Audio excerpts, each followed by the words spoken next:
이 시각 주요 뉴스입니다. 승객 200명이 탄 제주발 대구행 아시아나 항공기 여객기가 200m 상공에서 비상구가 열린 뒤 착륙하며 승객들이 공포에 떨었습니다. 강제로 문을 연 30대 남자 승객은 긴급 체포됐습니다. 강력한 태풍이 괌을 강타하면서 하늘길이 막혀 한국인 관광객 3천여 명이 고립된 채 어려움을 겪고 있습니다. 아무리 빨라도 오는 30일에나 공항 운영이 재개될 것으로 보입니다. 민주당 전당대회 돈봉투 의혹의 핵심 인물인 강래구 전 감사협회장이 피의자 가운데 처음으로 재판에 넘겨졌습니다. 검찰은 강 씨가 건넨 300만 원씩이 든 돈봉투 20개가 민주당 현역 의원들에게 전달됐다고 밝혔습니다. 30대 남성이 동거녀를 흉기로 살해한 뒤 시신을 싣고 도주하다 경찰에 붙잡혔습니다. 데이트 폭력으로 자신을 신고한 데 앙심을 품고 범행을 저질렀습니다. 부처님 오신 날 연휴 내내 비가 올 전망입니다. 오늘은 중부지방만 내리다가 내일부터 전국으로 확대돼 월요일까지 이어지겠습니다. 연휴 이후에는 태풍 영향으로 남해안에 물폭탄이 쏟아질 가능성도 있습니다. 시청자 여러분 안녕하십니까? 굿모닝 YTN 3부 시작합니다. 승객과 승무원까지 모두 200명을 태운 여객기가 비행 중에 출입문이 열리는 아찔한 사고가 났습니다. 30대 남자 승객이 착륙 직전에 비상문을 연 것으로 확인됐습니다. 이윤재 기자가 보도합니다. 좌석에 붙은 천조각이 바람에 요란하게 흔들립니다. 문이 열린 비행기는 멈추지 못한 채 계속 날고 승객들은 공포에 떱니다. 제주에서 대구로 가던 아시아나 항공 여객기에 비상구가 열린 건 낮 12시 반쯤입니다. 착륙을 앞두고 고도를 낮추던 중에 200m 상공에서 문이 열린 겁니다. 갑자기 뒤에서 엄청나게 바람이 크게 불고 누가 봐도 문이 열린 상황이 느껴지는 거예요. 뒤에서 비명 소리가 났고 뭐 누가 문이 열렸다 이런 소리를 냈고 나중에 승무원이 벨트 풀지 말고 다 앉아 있어라 뭐 이런 식으로 얘기를 했고 비행기에는 승객 194명과 승무원 6명 등 모두 200명이 타고 있었고 이 가운데 12명이 호흡곤란과 두통 등의 증상을 호소했습니다. 대부분 전국 소년체육대회에 참가하는 제주 선수단으로 초중학생 8명과 지도자 1명 등 9명이 병원으로 옮겨졌습니다. 두통이나 메스꺼움, 손떨림 이런 증세들이 아주 심했었는데 지금 병원에서 와서 안정을 취하고 나서는 대부분이 호전이 돼서 병원에서 전부 이제 퇴원해도 좋다고 해서. 사고는 비상구 앞에 앉았던 30대 남성 A씨가 레버를 당겨 강제로 문을 열었기 때문으로 조사됐습니다. 경찰은 A씨를 항공보안법 위반 혐의로 긴급 체포하고 범행 동기 등을 조사하고 있습니다. YTN 이윤재입니다. 국토교통부는 아시아나 항공 여객기가 착륙 직전에 비상문이 열린 사고 원인을 철저히 조사하겠다고 밝혔습니다. 국토부 엄영수 2차관은 어제 오후 사고 현장을 점검하고 비상문 관리 강화 등 항공 안전사고 재발 방지 대책을 점검하며 이같이 말했습니다. 국토부는 출입문 개방을 시도한 탑승객을 상대로 경찰이 항공보안법 위반 여부 등을 조사 중이라며 호흡곤란 등 불편을 호소한 승객들에 대해선 추가적인 조치가 필요하면 적극적으로 지원하겠다는 계획입니다. 초대형 태풍 마와르가 괌을 관통하면서 한국인 관광객 3,000명의 발이 묶였습니다. 예상치 못한 고립에 관광객들은 음식이나 약이 부족해 힘들어하고 있고 숙소 부족으로 노숙을 하는 경우까지 있다고 합니다. 현지 관광객의 이야기 들어보겠습니다. 침대까지는 물이 안 찼기 때문에 그 위에서 생활하고 있었는데 오늘부터는 들어갈 수 있는 숙소도 없다고 하네요. 지금 노숙하는 분들도 많이 길거리에서 노숙하는 분들이 계시다고요? 로비에 있거나 뭐 차에서 자거나 컵라면, 과자밖에 지금 먹을 게 없어서 이틀째 그것만 배고프면 먹고 있고 약 드시는 분들이 약이 없어서 지금 문제라고 많이들 힘들어 하시거든요. 지병이 원래 있으셨던 어머니, 아버님 뭐 이렇게 오셨던 분들 약 떨어졌고 아기들도 열나고 군 수송기라도 제발 보내줬으면 하는 그런 바람들로 저희가 영상 안에 연락하고 민원 넣고 하고 있는 중인데 아직 뚜렷한 답변이 없어서 뭐 할 수 있는 게 없네요. 외교부는 태풍으로 폐쇄된 괌 현지 공항을 오는 30일 재개하는 것을 목표로 활주로 복구 작업이 진행되고 있다고 밝혔습니다. 외교부 당국자는 괌 공항 당국이 우리 공관 측에 이 같은 입장을 전달했다고 말했습니다. 외교부는 교민 5천여 명, 관광객 3,300여 명 등 우리 국민 8천여 명이 괌에 체류하고 있는 것으로 추산했습니다. 괌 주재 공관인 주화간야 출장소는 비상의약품을 전달하며 필요시 병원 안내도 지원하고 있고 괌 관광청과 협조해 병원 교통비를 제공할 예정입니다. 또 교민단체와 임시 대피소 마련을 협의하는 등 지원 방안을 모색하고 있습니다. 괌을 지난 태풍 마와르는 세력을 더 키우면서 올해 첫 초강력 태풍으로 발달했습니다. 연휴 동안 우리나라에 영향을 주진 않겠지만 연휴 이후 남해안에 수증기를 공급할 가능성이 있어 물폭탄이 우려됩니다. 강민경 기자가 보도합니다. 주차장에 중형차가 뒤집혔고 도로변 아름드리는 뿌리가 뽑혔습니다. 도로 위로 쓰러진 전신주를 피해 조심스레 운행하는 차량. 그 옆 건물은 쑥대밭이 됐습니다. 괌을 강타한 2호 태풍 마와르가 남긴 모습입니다. 괌을 지나며 태풍은 더 강해졌습니다. 거대한 태풍 구름이 무섭게 휘몰아치고 중심에는 태풍의 눈이 뚜렷하게 만들어졌습니다. 올해 첫 초강력 태풍으로 발달한 마와르는 북서진을 계속하고 있습니다. 속도가 조금 느려져 29일에는 필리핀 북동쪽, 30일에는 타이완 남동쪽 해상까지 진출할 걸로 보입니다.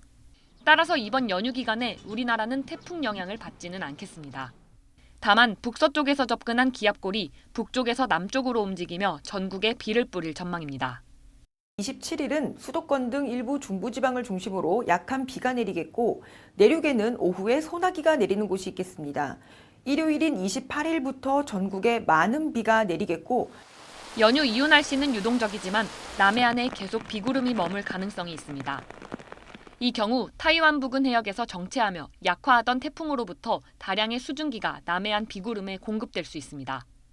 약화하면 태풍의 범위가 넓어지며 가장자리 수증기가 주변의 다른 저기압에 공급될 수 있고 이 경우 강한 비구름이 발달하게 됩니다. 연휴 기간 내륙의 장대비에 이어 연휴 이후에는 남해안에 더 강력한 물폭탄이 쏟아질 가능성이 있어 철저한 대비가 필요합니다. YTN 김민경입니다. 더불어민주당 전당대회 돈봉투 살포 의혹으로 구속된 강래구 전 한국감사협회장이 이번 사건 피의자 가운데 처음으로 재판에 넘겨졌습니다. 서울중앙지검 반부패 수사 2부는 어제 정당법과 정치자금법 위반, 뇌물수수 혐의로 강 전 회장을 구속 기소했습니다.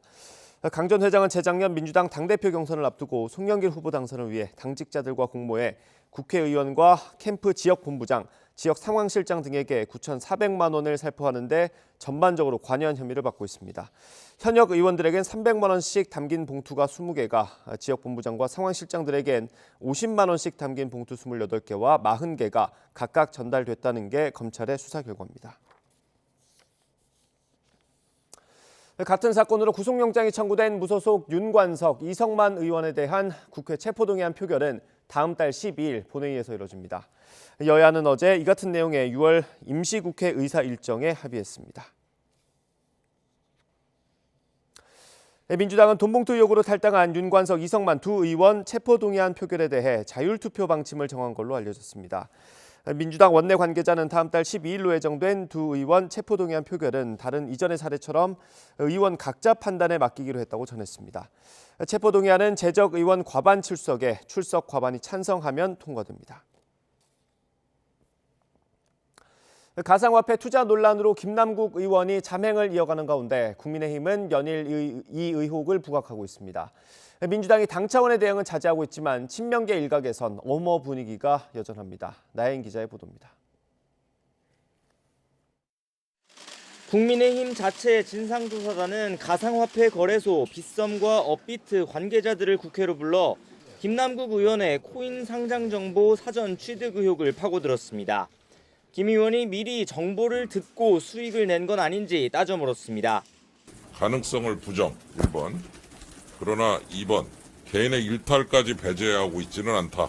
그리고 전수조사를 시행하지 않았다. 따라서 이제 이 부분에 있어서의 가능성은 여전히 열려 있는 것이고.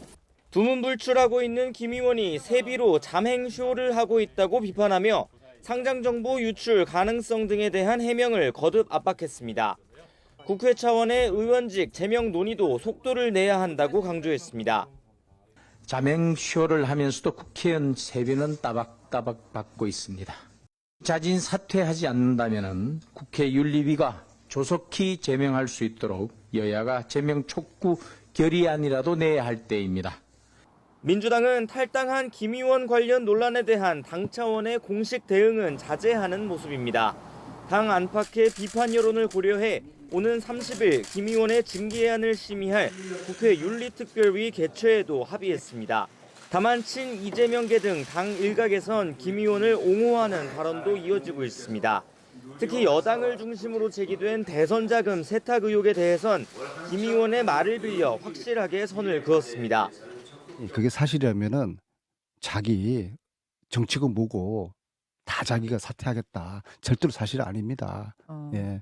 야, 이런 억울함 때문에 사람들이 죽겠구나. 그 심정을 알겠다. 민주당 내에선 비명계를 중심으로 김남국 의원과 관계를 끊고 지지율 반등을 모색해야 한다는 목소리가 힘을 얻는 분위기입니다. 여당이 연일 여론전을 펼치며 압박 수위를 높이는 터라 김 의원 관련 사안이 민주당 내홍의 불씨가 될 수 있다는 전망도 나오고 있습니다. YTN 나힌입니다. 정부 여당이 일부 집회를 제한하는 방안을 추진하기로 한 가운데 국민의힘은 시민단체를 정상화하겠다며 TF도 띄웠습니다. 민주당이 돈봉투 의혹과 가상화폐 논란으로 위기를 겪는 사이 전국에 주도권을 쥐겠다는 의도로 분석됩니다. 조성호 기자입니다. 국민의힘은 불법 집회나 시위가 만연해 국민 불편을 초래한다며 강경 대응을 천명했습니다. 국무총리실에 공공질서 확립을 위한 TF를 두고 해결책을 검토하기로 협의했고 불법 전력단체의 집회를 제한하는 방안도 추진하기로 했습니다. 사실상 노숙 집회로 논란을 불러온 민주노총을 겨냥한 겁니다. 민주노총 건설노조가 서울 한복판에서 벌인 노숙 시위는 국민들에게 큰 충격을 주었습니다. 2023년 서울이라고는 도저히 상상도 할 수 없는 불법 시위였습니다. 시민단체들을 향해서도 칼을 빼들었습니다. 일제 강제동원 피해자들을 지원해온 시민단체가 유족들에게 판결금 일부를 요구한 것이 논란이 되자 국가 보조금을 받는 단체들의 운영 전반을 점검하기로 한 겁니다. 시민단체 정상화 TF도 발족하기로 했습니다. 시민운동을 가장한 비즈니스이고 자신들의 일자리 창출의 도구라는 비판에서 결코 자유로울 수 없습니다. 지난달 전세 사기 대책 마련 TF를 시작으로 후쿠시마 원전 오염수 방류 문제, 김남국 의원 가상자산 논란 역시 별도 조직을 꾸려 대응에 나서고 있습니다. 정치가 과학을 오염시키면 그 피해는 국민들이 또 어민들이 받게 됩니다. 많은 국민들께서 분노하고 계시고 또 허탈해하고 계시고 국민의힘이 최근 들어 이런 TF를 적극적으로 띄우는 것은 민주노총과 시민단체로 전선을 넓혀 전통적인 지지층의 마음을 붙잡는 동시에 민주당의 대여 공세에 맞대응하는 성격이 강합니다. 특히 돈봉투 의혹과 가산자산 논란으로 민주당이 혼란한 사이 여론전에 집중하면서 의석수 열세를 극복하고 전국 주도권을 잡으려는 시도라는 해석이 나옵니다. 다만 야당 반발이 크다는 점에서 여당다운 정책 능력 발휘를 낙관하긴 어렵습니다. 민생 경제가 파탄 지경이고 나라 안보가 백척간두입니다. 이런 위기들이 국민의 삶을 위협하는데 지금 한가하게 집시법 개정을 논할 때입니까? 여당이 오히려 갈등을 키운다는 비판과 함께 역풍을 맞을 수도 있습니다. 김기현 대표 체제가 꾸준한 정책 행보로 빠르게 안정되고는 있지만 여소야대 정국에서 영향력을 보이기 위해선 야당과 협상을 주저하지 않는 정치력 또한 보여줄 필요가 있다는 지적이 나옵니다. YTN 조성호입니다. 김진표 국회의장의 제안으로 조율 중이던 오는 30일 윤석열 대통령과 여야 원내대표 상임위원장단의 회동이 무산된 걸로 파악됐습니다. 국회의장실 관계자는 YTN과 통화해서 이달 안에 만남이 이뤄지긴 어려워 그 뒤 회동을 추진하고 있다고 말했습니다. 이어 윤 대통령이 거부권을 행사한 간호법 제정안에 대한 재표결이 오는 30일로 예정돼 있는 등 전국이 냉각된 점을 고려해 민주당 측에서 만남을 미루기를 요청했다고 설명했습니다.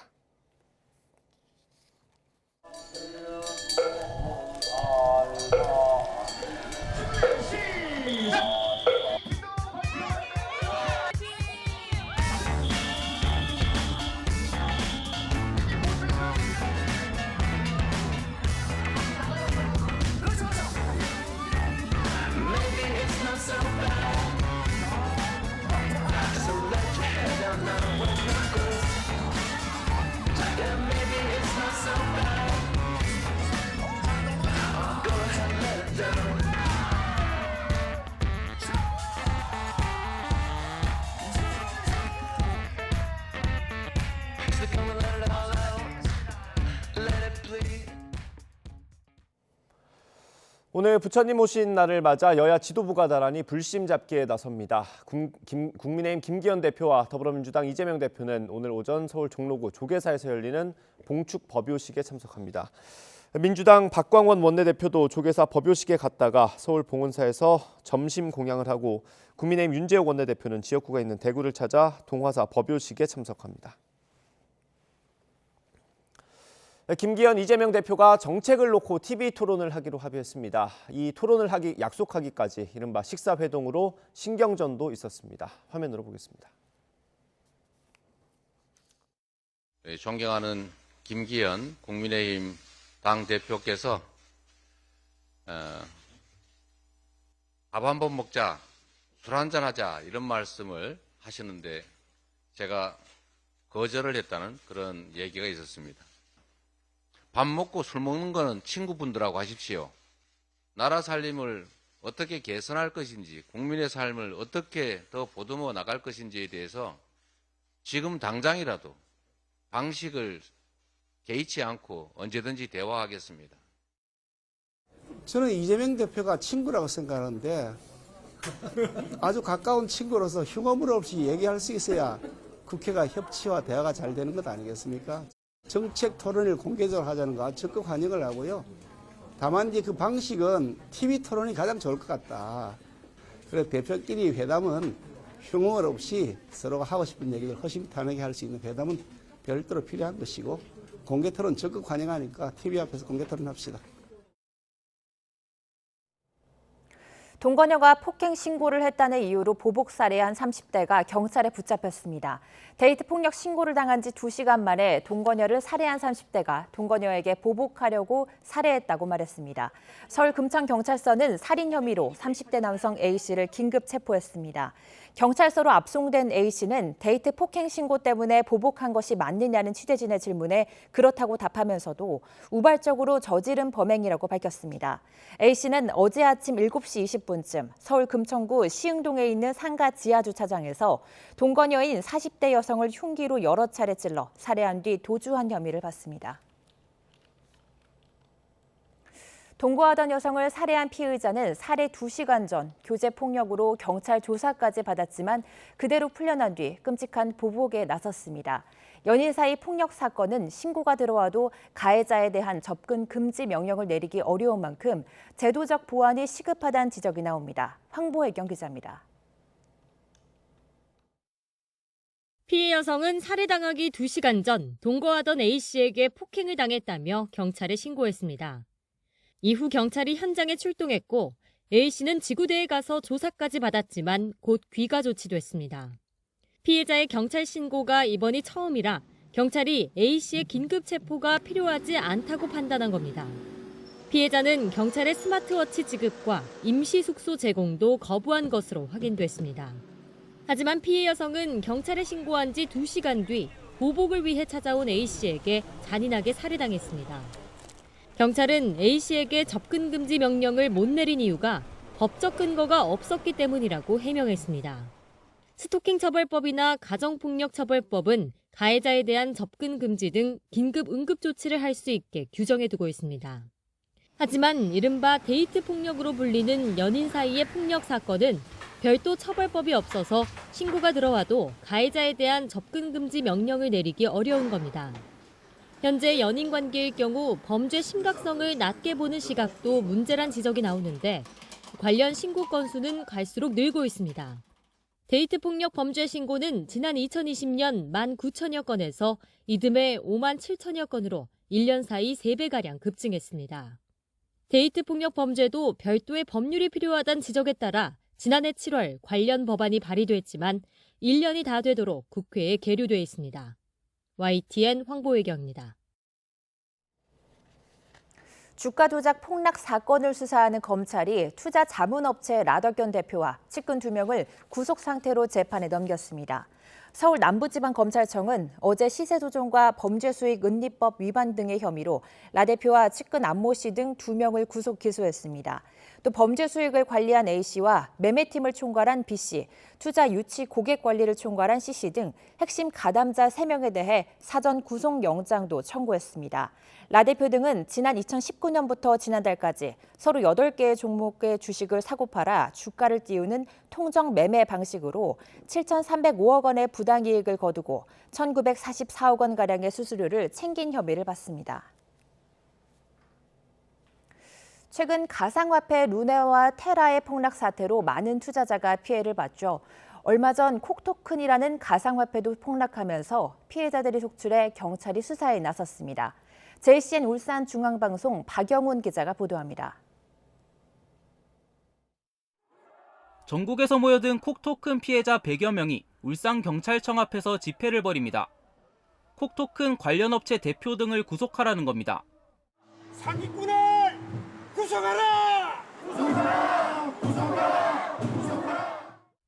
해외 거래소 8곳에 상장된 콕토큰은 지난해 2월 개당 가치가 약 7달러까지 수직 상승했습니다.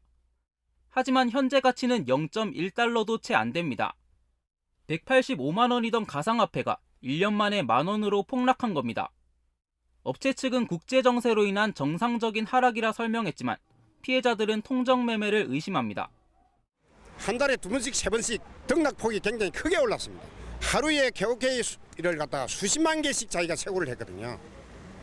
이거를 가지고 가족들끼리 거래소에 내다 팔고 이렇게 서로가 약속되게 팔고 해서 가격을 폭등시키지 않았느냐. 콕토큰은 콕플레이라는 디지털 콘텐츠 플랫폼의 가상화폐입니다. 가상화폐로 게임과 영화 등 한류 콘텐츠를 즐길 수 있어 향후 넷플릭스, 구글과 경쟁하게 될 거라며 투자자들을 끌어들였습니다. 투자자들 대부분은 전국 각지에서 열린 설명회를 통해 가입했습니다. 각 지역에 미팅이 있어요. 그 미팅에 초대한 사람들을 다이어리에 적으셔서 지난 2019년 있었던 콕플레이 론칭 행사에는 여러 명의 국회의원들이 참석하기도 했습니다. 무엇보다 원금 보장이 되고 또 다른 투자자를 가입시키면 가상화폐를 준다는 말에 너도 나도 투자했습니다. 저를 통해서 소개하신 분들이 약 한 3,000명 가까이 됐고요. 금액은 약 7달러로 기준을 환산했을 때 한 180억 정도. 다단계식으로 사람을 모집해서 일성, 밑으로 뭐 3명 심으면 또 유성, 삼성 이런 식으로 피라미드식으로 뻗어나가는 거였거든요. 아랫돌 빼다가 윗돌 막는 그런 방법으로 그렇게 진행이 되어 왔던 거죠. 하지만 달러로 원금을 보장해주겠다는 약속도 언제든 해지하고 출금할 수 있다는 말도 다 거짓이었습니다. 현재 콕플레이는 운영이 중단된 상태입니다. 그런 한편 일부 투자자들은 콕토큰이 다시 상승할 거라며 반대로 수사 중단을 요구하고 있습니다. 우리는 가치를 어떻게든 살려보자 이건데 자꾸 저런 식으로 하면은 코인에 대해서는 신뢰가 먼저인데 신뢰도가 계속 떨어지니까는 그럼 코인의 가치도 떨어질 거 아니에요. 그러니까는 그러지 말자. 조금만 참고 회사 로드맵대로 같이 가보자. 울산경찰청은 콕토큰 관련 업체 대표 등 39명을 사기와 유사 수신 혐의로 수사하고 있습니다. 울산에서만 110명의 고소장이 접수된 가운데 국내외 투자자가 186만 명에 달하는 만큼 피해자는 더 늘어날 것으로 보입니다. JCN 뉴스 박영훈입니다. 최근 제주도의 한 도로에서 패러글라이더와 차량이 부딪혔습니다. 조종사 과실도 원인이지만 비행장 주변의 구조적 위험이 크다는 지적도 들립니다. KCTV 제주방송 김용원 기자가 취재했습니다. 하늘에서 무언가가 빠른 속도로 도로에 내려옵니다. 급정거한 차량에 부딪혀 튕겨져 나갑니다. 사람들이 다급히 뛰어오고 차량 운전자는 놀란 듯 차량 앞에 멈춰서 있습니다. 한림읍 금악리 금오름 인근 도로에서 패러글라이딩을 조종하던 60대 A씨와 차량이 충돌했습니다. 다행히 A씨는 경상에 그쳤고 차량도 피해가 적었지만 자칫 큰 인명사고로 이어질 뻔했습니다. 당시 패러글라이딩은 지정된 착륙장을 넘어 이곳 도로에 착지하는 과정에서 주행 중인 차량과 부딪혔습니다. A씨는 금오름에서만 40회가량 비행한 경력이 있으며 이날도 패러글라이딩 조종사 자격증 시험에 대비한 교육 훈련 비행 중이었습니다. 지상에 있는 교관과 교신하며 혼자 비행을 하면서 내려오던 중 착륙 고도나 하강 속도 등을 제어하지 못하고 사고가 난 것으로 보입니다. 들어오다가 지금 착륙장 이제 바람이 많이 없다 보니까 바람이 없으면 저항이 없어서 속도가 많이 나게 됩니다. 그래서 그 고도를 깎지 못하고 도로까지 넘어간 상황이었고요. 금왕리 패러글라이딩 비행장은 3만 제곱미터가 넘는 부지에 활공 연습장과 착륙장 등이 조성돼 있습니다. 비행 일수가 120일이 넘는 기상 조건을 갖추고 있어 매년 만여 명이 찾을 정도로 업계에서는 명소로 꼽힙니다. 하지만 안전사고 위험도 상존합니다. 지난해 11월 패러글라이딩을 타고 내려오던 40대가 15m 높이 야구장 펜스 그물에 걸렸다가 구조되는 등 몇 년 사이 7건의 사고가 발생했습니다.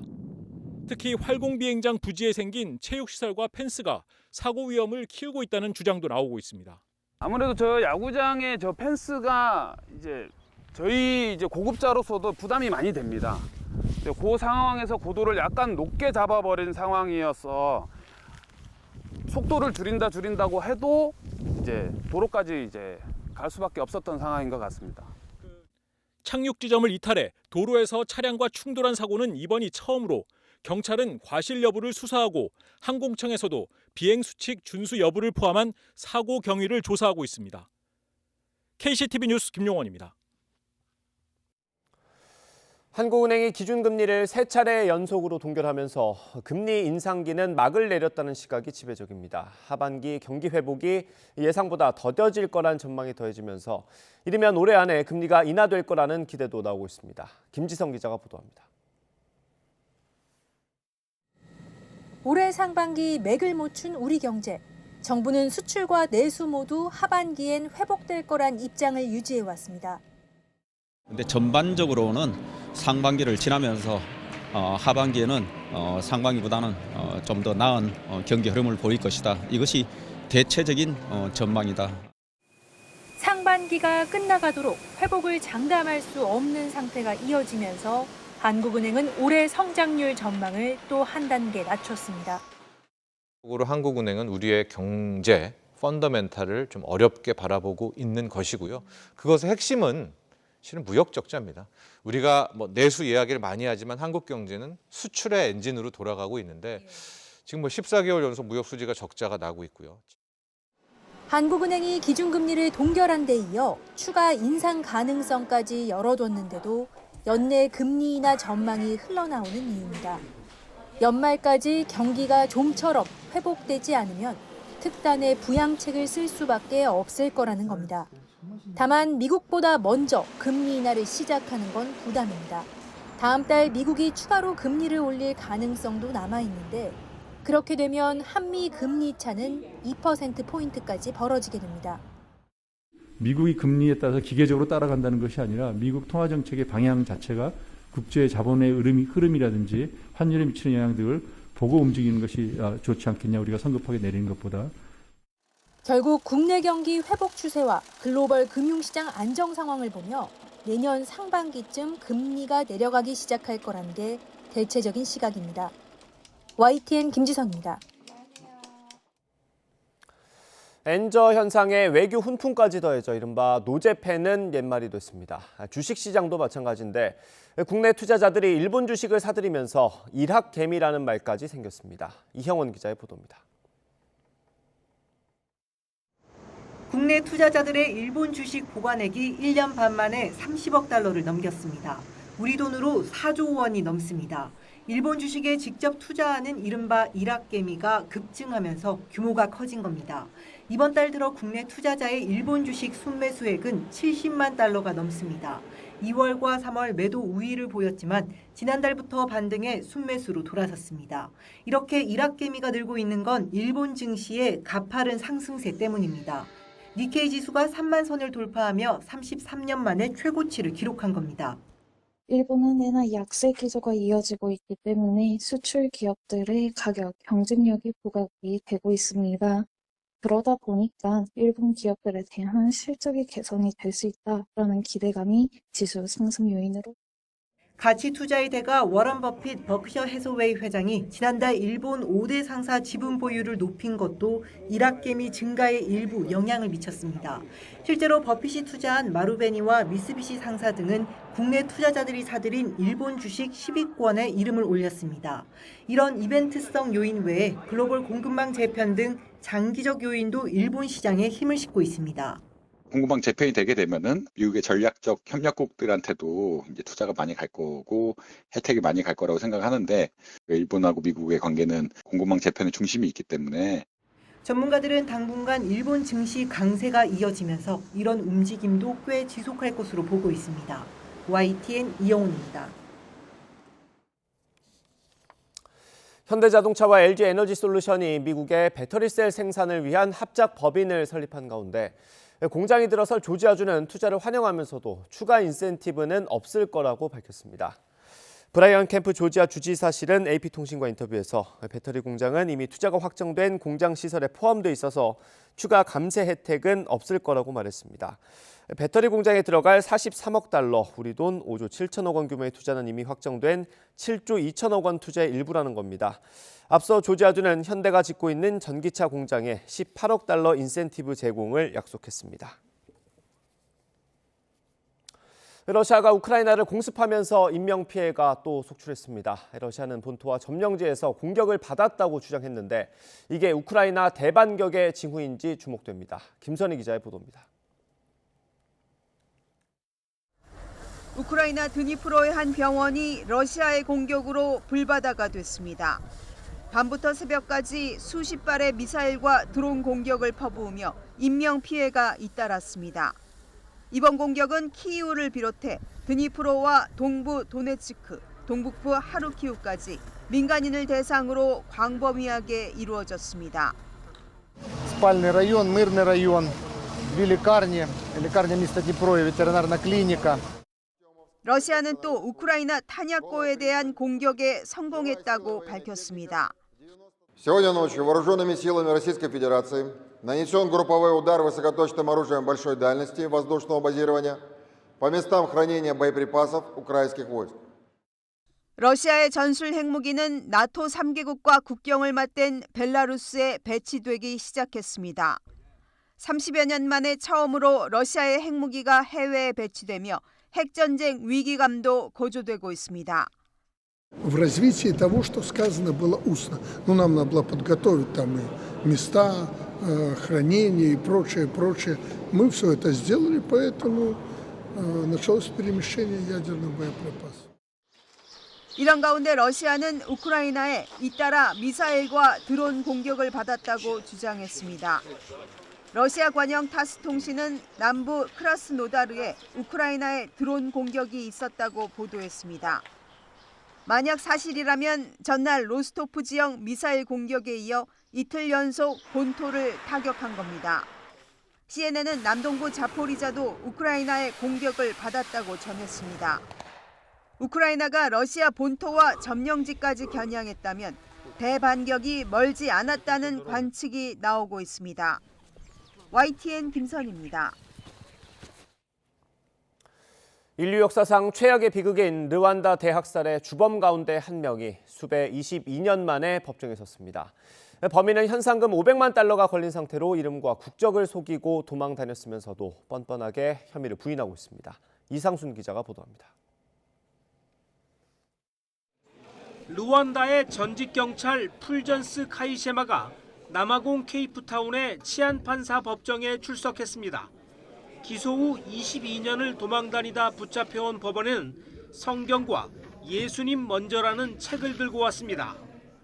He is facing 5 charges, which is 2 of fraud and 3 counts of the contravention of the Immigration Act. 하지만 후투족 출신의 풀전스가 추방된 후 ICRT 르완다 국제형사재판소에 기소될 혐의는 최악입니다. 1994년 르완다 대학살 첫날 피난처였던 한 교회를 불태우고 불도저로 밀어버렸습니다. 교회 안에 있던 어린이 등 2,000명의 투치족 난민이 그 자리에서 숨져 안매장까지 당했습니다. 이런 식으로 100여일간 전체 인구의 10%, 80만 명의 투치족과 일부 온건파 후투족이 학살됐습니다. 직접적인 배경은 후투족 출신 대통령의 여객기 추락 사망 사고의 투치족 배후설이었습니다. 하지만 과거부터 소수의 투치족이 다수의 토착부족 후투족을 지배해오던 종족 갈등이 1916년 이후 벨기에 식민 통치 때도 종족 차별 정책으로 이어지면서 결국 최악의 대학살로 폭발하고 말았습니다. 대학살 29년 만에 카이셰마를 법정에 세우면서 ICTR에 기소됐지만 아직 체포되지 않은 루안다 대학살 용의자는 이제 3명으로 줄었습니다. YTN 이상순입니다. 미국에서 경찰이 가정폭력을 신고한 11살 흑인 소년에게 총을 쐈습니다. 미국 언론에 따르면 현지 시각 20일 미시시피주 인디애놀라에 사는 11살 흑인 소년 에이드리언 머리는 가정 내 불화로부터 어머니를 보호하기 위해 9.11에 신고했다가 출동한 경찰관에 의해서 가슴에 총을 맞았습니다. 머리 가족의 변호인인 카를로스 무어는 머리가 총격으로 폐가 손상되고 갈비뼈 골절과 간 열상을 입었으며 산소호흡기와 흉관을 삽입한 상태로 현지 시각 24일 퇴원했다고 밝혔습니다. 머리 가족과 미시시피주 지역 사회는 총을 쏜 경찰관을 해임하라고 요구하고 있습니다. 프로야구 상위권을 달리는 롯데의 활약에 부산이 뜨겁습니다. 사직 야구장은 마치 축제 같은 분위기라고 하는데요. 이지은 기자가 다녀왔습니다.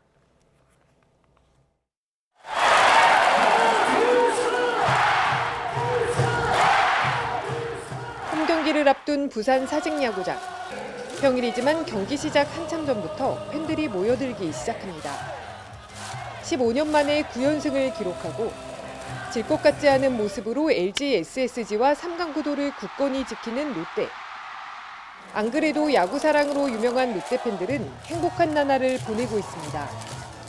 작년보다 되게 많이 바뀌었고 그리고 투수들도 잘해줘서 우승할 것 같아요. 롯데가 못하더라도 응원을 하고 올해는 너무 잘하니까 너무 기분이 좋아 더 열심히 응원하고 있습니다. 너무 기분 좋습니다. 오늘 롯데가 꼭 가려고 했으면 좋겠습니다. 화이팅! 관중도 크게 늘었습니다. 평일을 포함해 하루 평균 12,000여 명이 구장을 찾고 있는데 8,000여 명이었던 지난해보다 43% 늘어난 수치입니다. 너무 가득 채워주셔서 항상 더 즐겁게 시합을 나갈 수 있는 것 같습니다. 항상 많은 팬분들이 야구장 찾아주셔서 응원해 주시는 게 정말 힘이 되고 감사한 것 같습니다. 공지 응원은 환경보호를 위해 짝짝이 응원으로 바뀌었지만 경기 중반 거대한 노래방으로 변신하는 건 그대로입니다.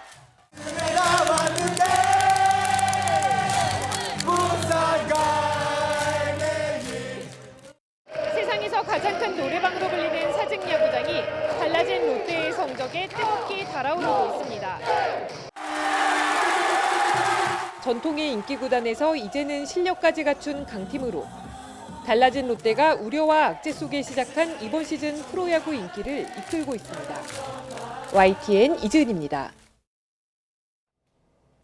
올해 칸 국제영화제에서 한국 작품이 경쟁 부문에는 오르지 못했지만 비경쟁 부문에 7편이 진출하며 뜨거운 호평을 받았습니다. 영화 거미집으로 8번째 칸에 초청된 송강호 배우는 올해 한국 영화의 다양성을 보여준 성과가 있었다고 강조했습니다. 홍상희 기자입니다. 지난해 나무주연상 수상자이자 8번째로 칸에 초청된 송강호 배우가 레드카펫에 등장하자 팬들의 환호성이 울려 퍼집니다. 1970년대 정부의 검열 속 고군분투하는 영화 감독의 이야기 거미집의 상영 직후 리미에르 대극장을 가득 메운 관객들은 10분 이상 기립박수를 보냈습니다. 김지훈 감독의 3번째 칸 진출작으로 티에리 프리모 칸 영화제 집행위원장은 송강호 배우가 칸의 품격을 높였다며 경의를 표했습니다. 사실은 다양성이라는 것이 영화제의 모토거든요. 올해는 그런 어떤 경쟁의 어떤 성격보다는 좀 더 관객들과의 소통적인 측면에서 더 자유롭게 소통할 수 있는 영화들이 많이 좀 배출된 해이기도 하고 그것이 한국 영화의 오히려 희망이죠. 기생충의 박사장 이성균 배우는 이번 칸 영화제에 2작품이 초청돼 어느 해보다 바쁜 일정을 소화했습니다. 장르 영화를 선보이는 미드나잇 스크리닝 부문에 김태곤 감독의 탈출, 프로젝트 사일런스가, 비평가 주간에는 유재선 감독의 잠이 현지 관객들의 뜨거운 반응을 이끌어냈습니다. 갑자기 저한테 이런 행운이 또 오지? 뭐 약간 기분 좋은 부담도 좀 있고, 한국 문화가 많이 저변이 확대돼가지고 많은 분들이 사랑해주시고 관심도 많이 가져주시고. 그 돈 왜 주신 거예요? 전 모르시잖아요. 시나리오에 대한 확신으로 출연료 없이 김창훈 감독의 화란에 참여한 송중기 배우는 데뷔 15년 만에 처음으로 칸 레드카펫을 밟았습니다. 현실에서 벗어나고 싶은 소년과 조직의 중간 보스가 만나 위태로운 세상을 살아나가는 느와르 화란은 신인 홍사빈 배우 등의 열연으로 주목할 만한 시선에 올라 찬사를 받았습니다. 너무 좋은 소재고 너무 좋은 이야기라서 이게 나왔으면 좋겠다라는 생각에 정말 한번 어떻게든 만들어 보자라는 생각으로 이 영화가 꼭 세상 밖으로 나왔으면 좋겠다는 생각밖에 없었어요. 칸 국제영화제 학생 영화 부문인 라시네프 시상식에서는 황혜인 감독의 단편 영화 호리 2등상을 받아 2021년 매미 수상 이후 두 번째 성과를 냈습니다. 올해 칸 영화제에서 경쟁 부문 진출은 없었지만 신인 유재선, 김창훈 감독이 장편 영화로 강한 인상을 남기면서 한국 영화에 대한 세계적인 관심과 경쟁력을 확인했습니다. YTN 홍상입니다. 계절의 여왕이라는 5월 하면 장미가 떠오르곤 하죠. 울산 대공원에 장미 300만 송이가 활짝 피었다고 합니다. 오태인 기자가 가봤습니다. 울산을 대표하는 공원인 울산대공원의 장미원. 요즘 이름값을 제대로 합니다.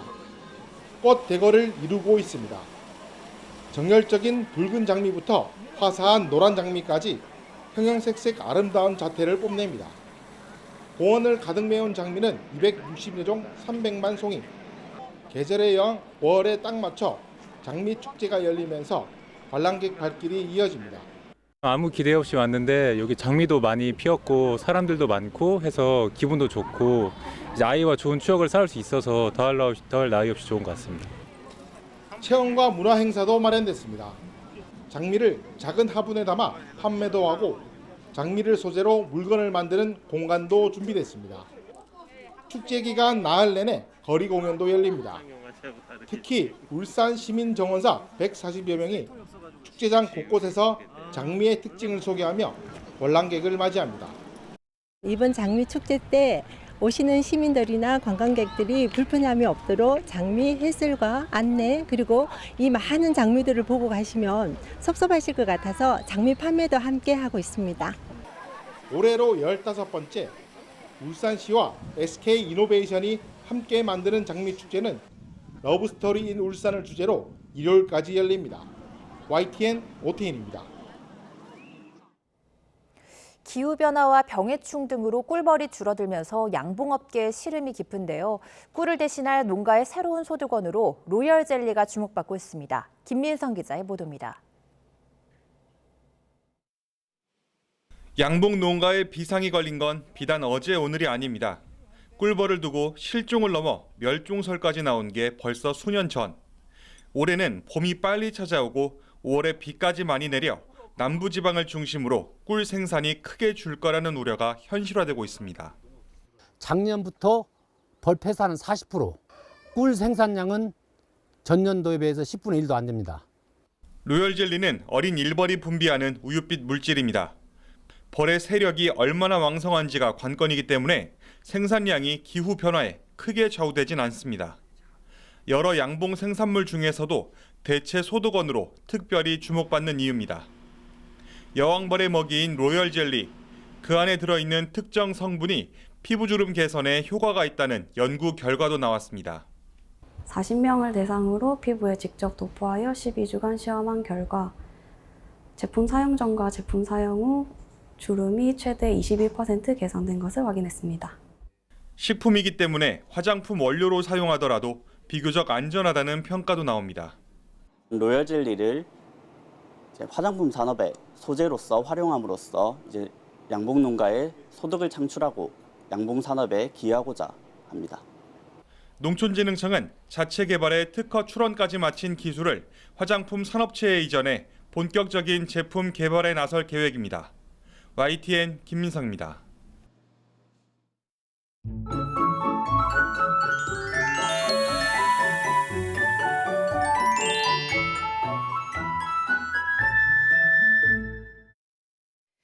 충남에 이어서 경기 남부와 전북에도 비가 오고 있습니다. 오전 중에는 수도권과 강원도에도 비가 확대하겠는데요. 경기 북서부에는 10에서 40mm, 수도권과 강원, 충남에서는 5에서 20mm의 비가 오겠고 오후부터는 충북과 영남 내륙에 소나기가 예상됩니다. 일요일인 내일은 전국적으로 강한 비가 오겠고요. 중부지방은 월요일인 모레 낮부터 비가 그치겠지만 남부와 제주도는 비가 계속해서 이어질 것으로 보입니다. 현재 기온은 서울이 19.5도, 청주가 21.2도고요. 낮 기온은 서울이 22도로 어제보다 5도가량 낮아지겠고 비가 내리지 않는 남부 지역은 대구가 27도로 여전히 더울 것으로 보입니다. 날씨였습니다. 이상으로 굿모닝 YTN 모두 마치겠습니다. 잠시 후 YTN 뉴스와이드가 이어집니다. 고맙습니다.